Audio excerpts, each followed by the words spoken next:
第12章，不朽的靈性。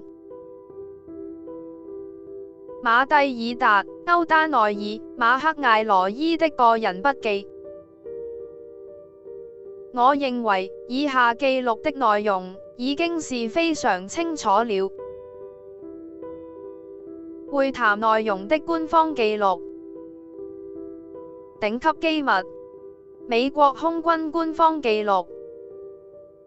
羅斯威爾空軍基地，第509轟炸大隊。主題：外星人訪談，1947 7月30日。第一段會談。為了方便起見，我將不朽的精神存在 （Immortal Spiritual Beings） 稱為現在成為 is bees。他們是幻覺幻象的源頭和創造者，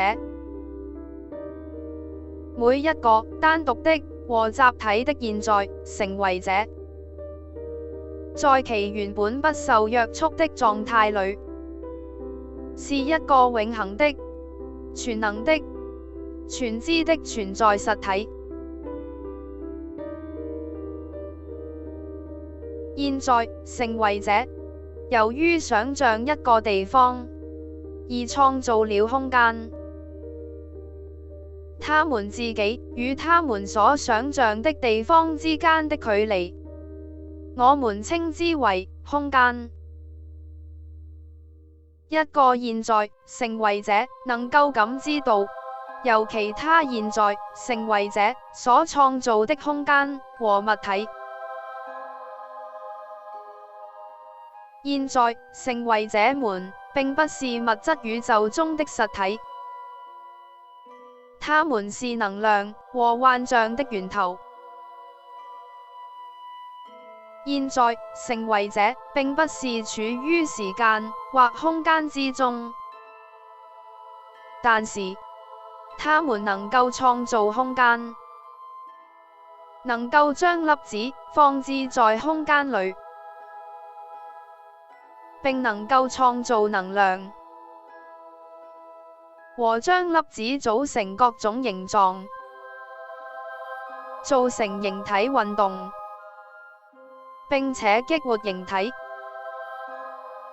所有被一個現在成為者激活的形體就稱為生命。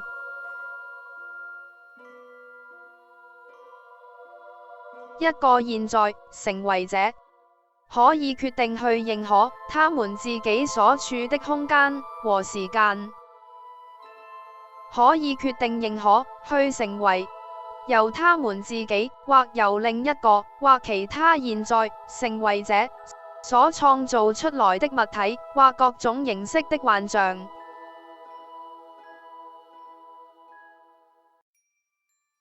製造幻象的弊處是必須不斷地製造幻象。如果不是持續創造，它就會消失。持續創造幻象，需要不斷注意環境幻象中的每一個細節，以維持它的顯現。現在成為者的一個普遍特性，仿似是想去避免苦悶無聊。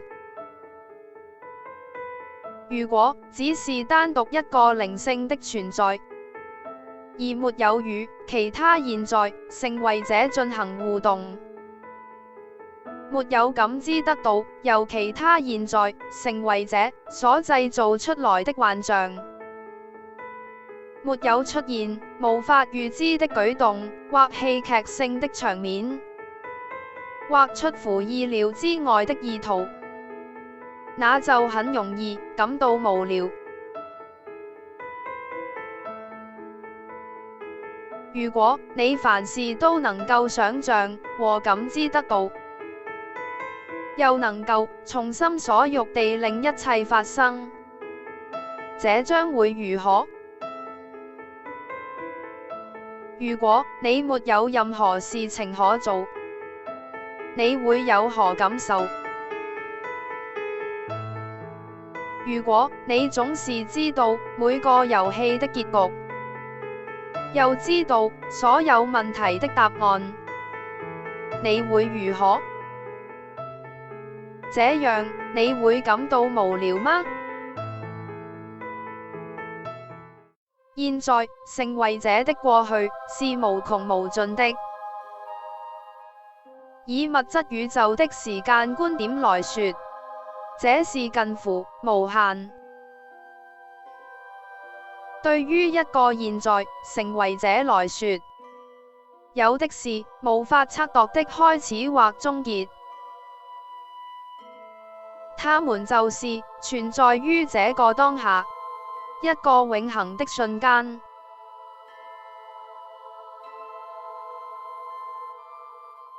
現在成為者的另一個普遍特性，是期望得到其他現在成為者對自己所幻化出來的影像給予讚賞。如果未能獲得預期的讚美，這個現在成為者就會為了試圖得到讚賞而繼續創造幻象。人們可以這樣說，整個物質宇宙都是由還未獲得讚賞的幻象所組成。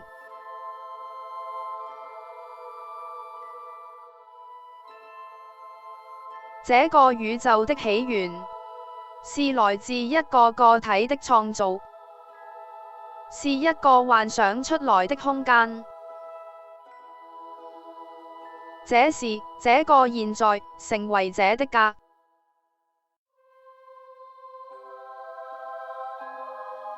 有時，一個宇宙是由兩個或多個現在成為者共同創造的影像，因為現在成為者的繁衍和他們所創造的宇宙的擴展，宇宙間有時會發生碰撞，或開始混合，或融合到某種程度，以致很多現在成為者分享着一個共同創造的宇宙。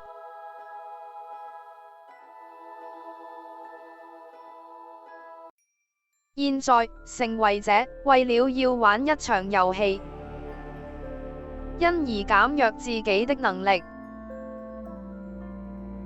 現在成為者認為，無論是哪種遊戲，總要比沒有遊戲好。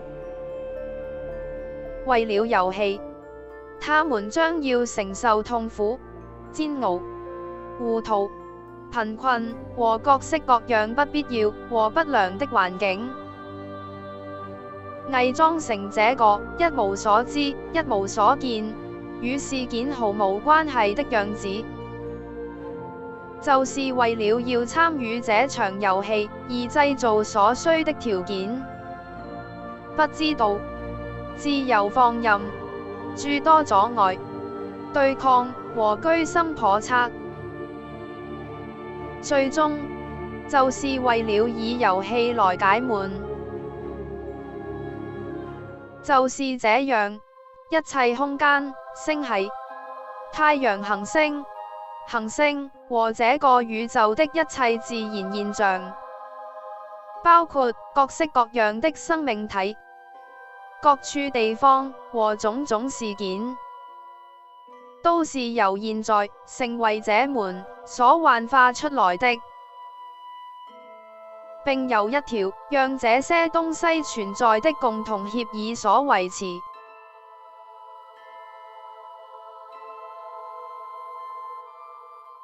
宇宙的數量與現在成為者所想象、所建造和感知的宇宙數量一樣多，而每一個宇宙亦同時存在於它們本身的一個連續不可分的整體之中。當每一個宇宙被一個或多個創造它的現在成為者所想象、所改動、所保留或所摧毀的時候，都會依一組獨有的法則而運作。在物質宇宙中，定義為時間、能量、物體和空間的東西，可能存在或可能不存在於其他的宇宙之中。同領地是存在於這樣的一個宇宙裏，同時也存在於這個物質宇宙之中。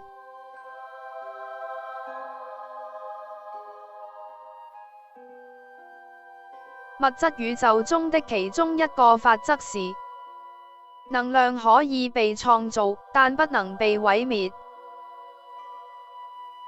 因此，只要現在成為者們繼續為這個宇宙添加新的能量，這個宇宙就會近乎無限地、無休止的持續膨脹。這就好像一組永不止息的汽車生產線，同時又沒有任何一輛汽車會被毀滅。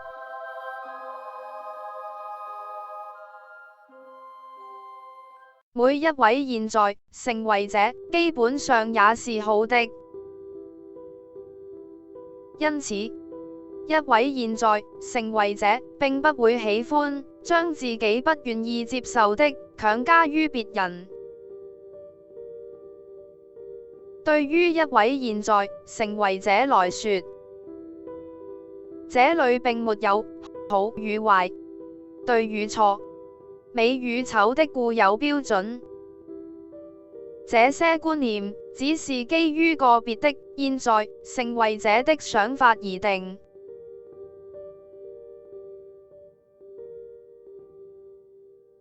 當人類要形容一位現在成為者的時候，最接近的概念是，一位現在成為者就是一位全能、全知、無限永恆的神。因此，如何才能讓一位神不再是神呢？他們就假裝無知。如果你總是知道其他人的藏身之處，你又怎能夠去玩捉迷藏呢？你就假裝不知道其他人躲藏在哪裏，所以你就可以去找他們。這就是建構這個遊戲的方法。可是，你已經忘記了，你只是在假裝。就因為如此，現在成為者就被困和被奴役在他們自己所設計的迷宮之中。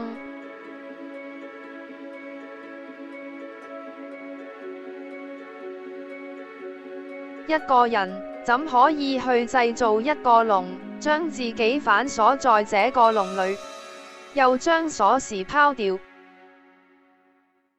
一個人怎能夠忘記了這裏有一個籠和有一條鎖匙，又忘記了這裏是有籠內和籠外的分別？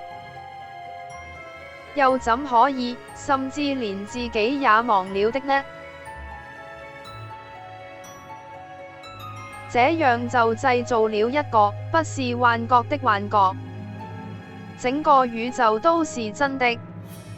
這裏並沒有其他宇宙存在，或沒有其他宇宙被創造。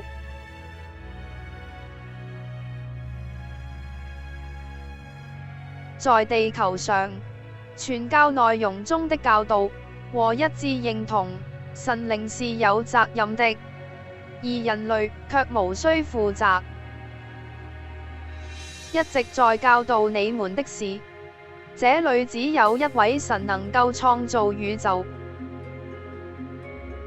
因此，對於一切所作所為的後果，責任從來都不是在自己身上，而是全歸其他人或神所有。對於這個他們和他們自己、個人和集體都是神的事實，人類並沒有去承擔這個人責任。就這件事情的本身，便成為了困住每一位現在成為者的根源。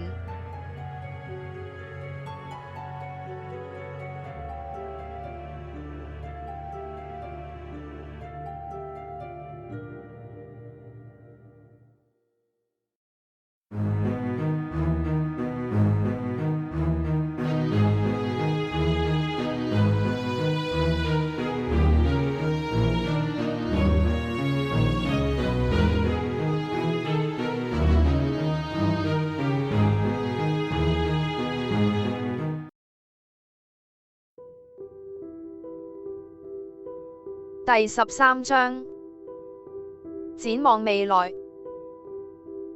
馬蒂爾達、歐丹內爾、馬克艾羅伊的個人筆記。我認為這份記錄亦是非常清楚明白的了。我已經盡可能忠誠地傳遞了我與艾羅交談的準確內容。我的長官對艾羅在這次會談之中所談及的潛在軍事含義感到非常緊張。會談內容的官方記錄，頂級機密。美國空軍官方記錄，羅斯威爾空軍基地，第509轟炸大隊。主題：外星人訪談，1947 7月31日。第一段會談。我個人認為，真理是不應該被犧牲在政治、宗教或經濟利益的祭壇之上。作為一名同領地的軍官、飛行員和工程師，保護同領地的利益和財產是我的職責。然而，我們卻未能防範來自未被察覺得到的反抗勢力的攻擊。現時地球與其他文明的隔離狀態，妨礙了我與你們討論更多其他的話題。基於安全和保密協議，除了一般性的內容之外，我不能透露任何有關同領地的活動和計劃的內容。然而，我仍會提供一些可能對你們有用的資料。我現在一定要返回太空站上的工作崗位了。作為同領地軍隊的一名軍官、飛行員和工程師，在職責的限制和要求下，我已經在我認為合乎道德的層面上，盡可能提供了協助。因此，在接下來的24小時內，我會啟程離開地球了。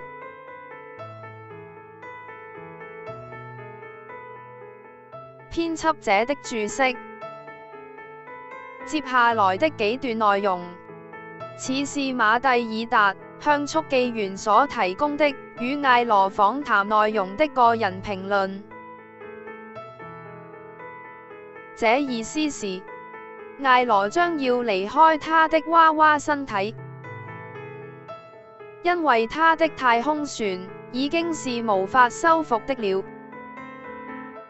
在餘下來的時間裏，我們可以檢驗、解剖和研究他的娃娃身體。他將不會再使用這個身體的了。當有其他軀體已經準備好給它使用的時候，它就不再對此再有什麼個人感覺或有其他依附的了。然而，艾羅並不認為地球科學家能夠在這個軀體之中可以找到任何有用的技術。這個軀體所使用的技術是簡單的，但仍然遠遠超出了我們目前能力所能測度，以致我們是無法對此在任何層面上進行分析或進行逆向工程。這個軀體不是生物性的，亦不是機械性的，而是使用在類似地球的這類星體上無法找到的獨特材料和古老技術所製成的。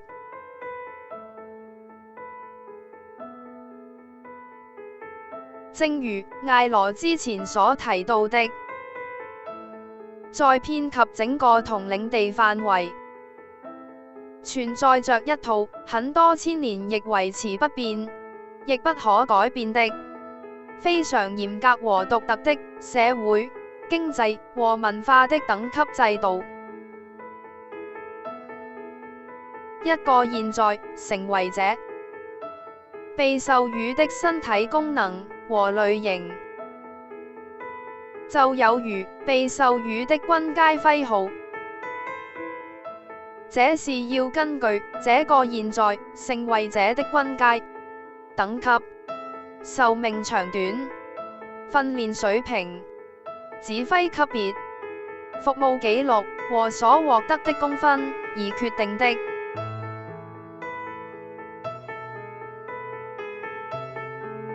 艾羅所使用的身體是專門為他所屬的官階和等級的一名軍官、飛行員和工程師而設計的。在這次意外之中被摧毀的那些同伴的身體，並不是與他同級的，而是屬於一種初等級別的。因此，這些身體的外觀、特性、結構和功能上，都是專門設計以符合和限制於他們的職務所需。這些初級官員的身體，在這次意外之中被損毀了。他們離開自己的身體，並返回了他們在太空站上的工作崗位。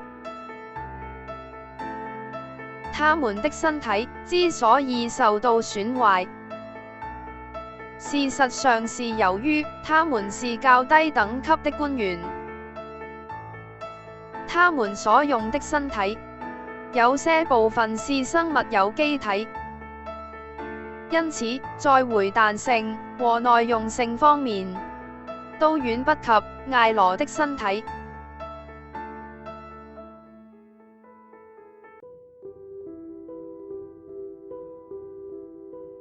編輯的注釋：在這一點上，這部分記錄似乎是引用着艾羅所作的論述。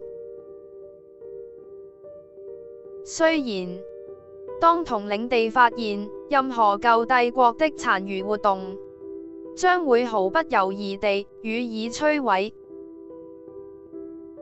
但這並不是我們在這個星系的主要任務。我能夠肯定的是，這個舊帝國的思想控制機制，最終也會被終止和被摧毀的。然而，現時是無法估計這件事是需要多長時間才會發生，因為我們現時並不了解整個行動的發展。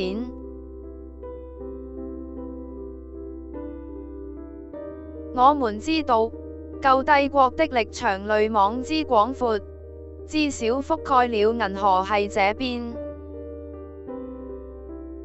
我們從經驗中得知，每一個力場產生器和有部裝置，都是相當難以探測、難以定位和難以摧毀的。而且，這並不是統領地遠征軍目前所提供的資源要去完成的任務。這些裝置被毀滅的結果，有可能會令你們重拾記憶。原因就是在每一個生命週期之後，記憶也不會被洗去。幸好，一個現在成為者的記憶是不可能永久地被刪除的。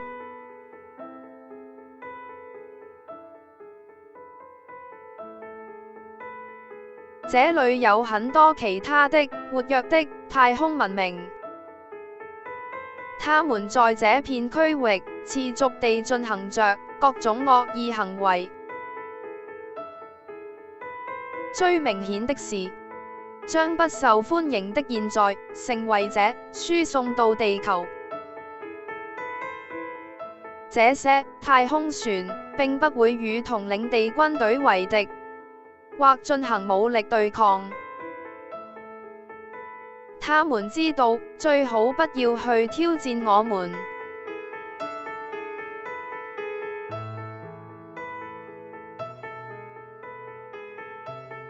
在大多數情況之下，除了確保這個星球本身的資源不會遭到永久性的破壞之外，統領地對地球和地球上的居民是置之不理的。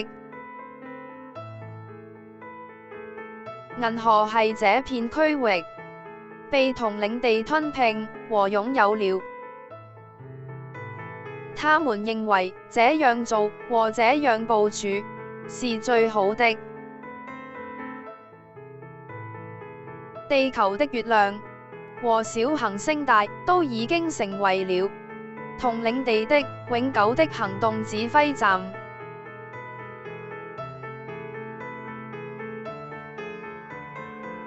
不用說，在太陽系之中，人類或其他集體，即使是有企圖去干擾統領地的活動，會迅速地被終止。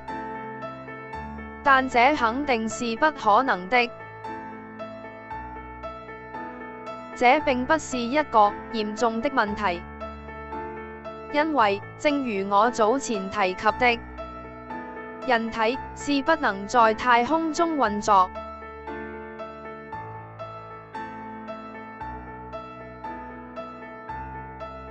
當然，我們會繼續進行統領地下一步億萬年的擴展計劃。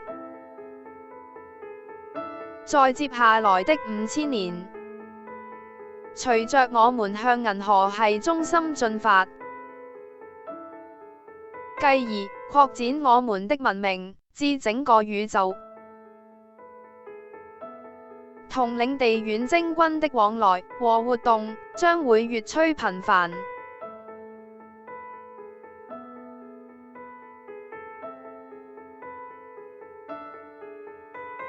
人類如果要生存下去，就一定要合力地去尋找有效解決目前地球困境的方法。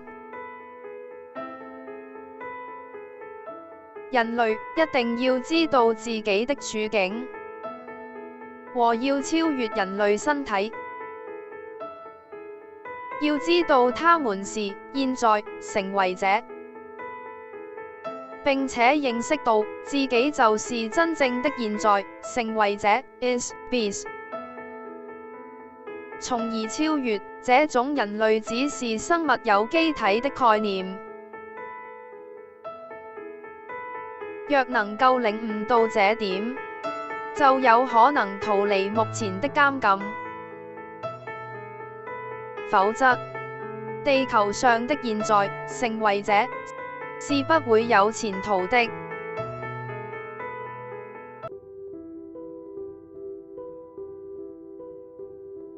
雖然現在同領地與舊帝國之間並沒有發生激烈的戰鬥，但是舊帝國對地球進行隱密的思想控制活動仍然存在。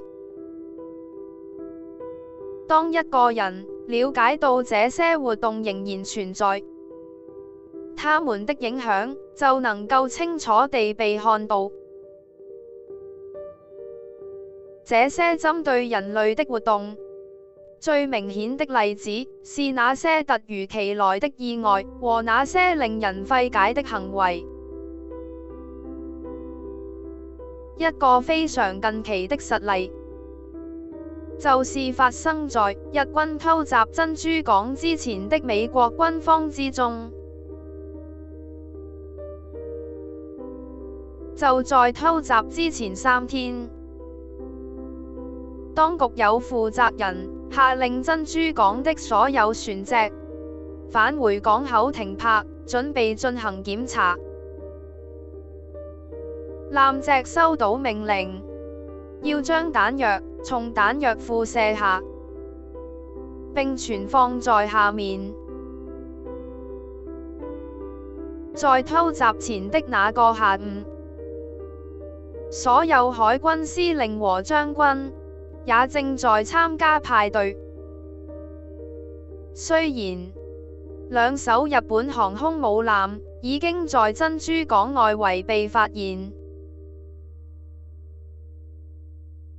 這個時候理應採取的行動是要打電話警告珍珠港有開戰的危險，應立即將彈藥上好，並將船隻駛離港口，駛進廣闊海域。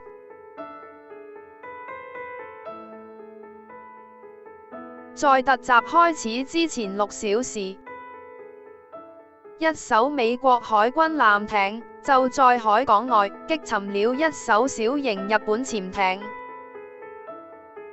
但是他們竟然用2小時將警告訊息以最高機密模式編碼，取代以電話直接報告事件，之後又要以2小時來解碼。警告文字卻要到珍珠港時間星期天早上10時，即日軍摧毀美國海軍艦隊之後2小時才到達。怎會發生這種事情呢？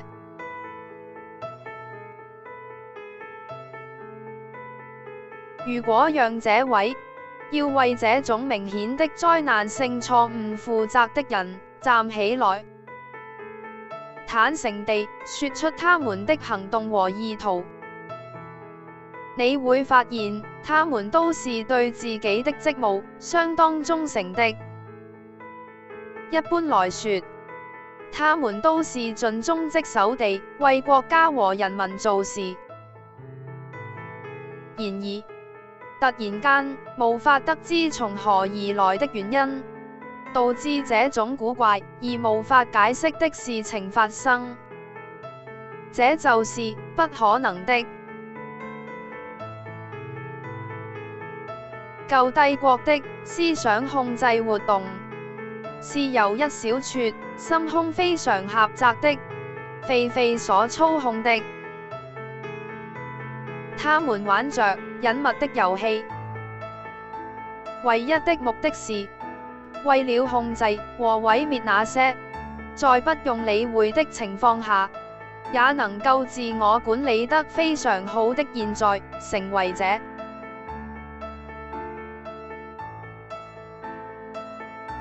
這類人為的意外事件是由思想控制監獄系統的操縱者強加於人類的。監獄的守衛經常提倡和支持地球上的專橫暴戾或極權主義活動。為何不讓囚犯之間相互廝殺呢？為何不授權地球上的政府由瘋子去掌控呢？這些操控着地球上罪惡政府的人，正反映着舊帝國秘密思想控制者向他們所下的命令。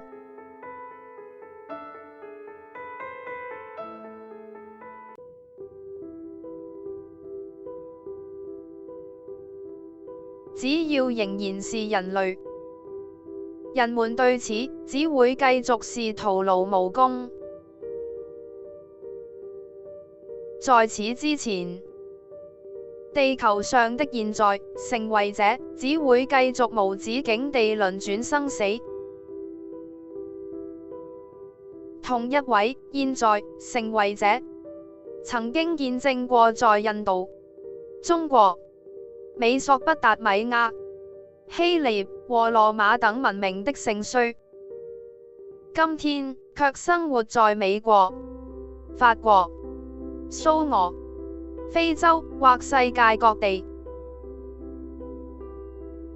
在每次生命之間，現在成為者只會一次又一次被送返，重新開始一個好像是從未出生過的唯一一次的新生命。他們又要再次活在痛苦、悲慘和神秘之中。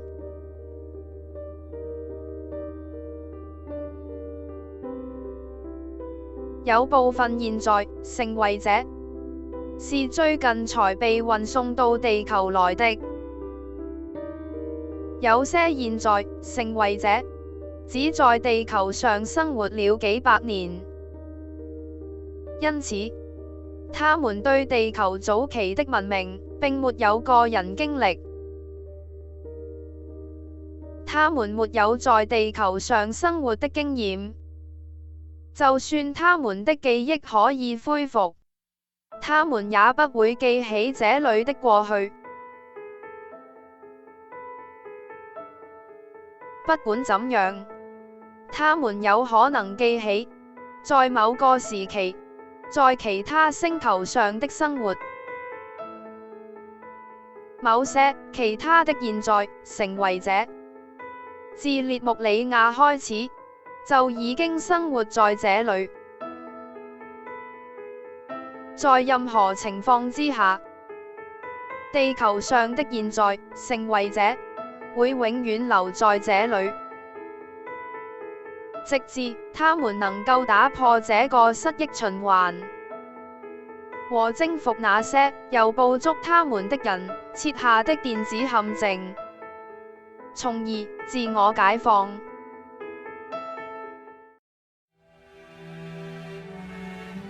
由於同領地他們自己亦有3000名現在成為者被囚禁在地球上，故此他們亦希望能夠解決這個問題。據他們所知，在這個宇宙之中，從未遇上過，亦從未有效解決過這個問題。無論何時何地，他們會繼續努力去解放地球上的那些現在成為者，但是這需要無比的決心，和需要時間去發展一種前所未有的技術。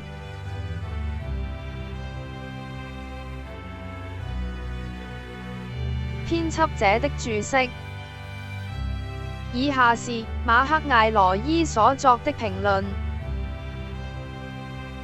我認為這是艾羅作為一位現在成為者對其他人的真摯願望。願我們往後的永恆會是稱心愉快。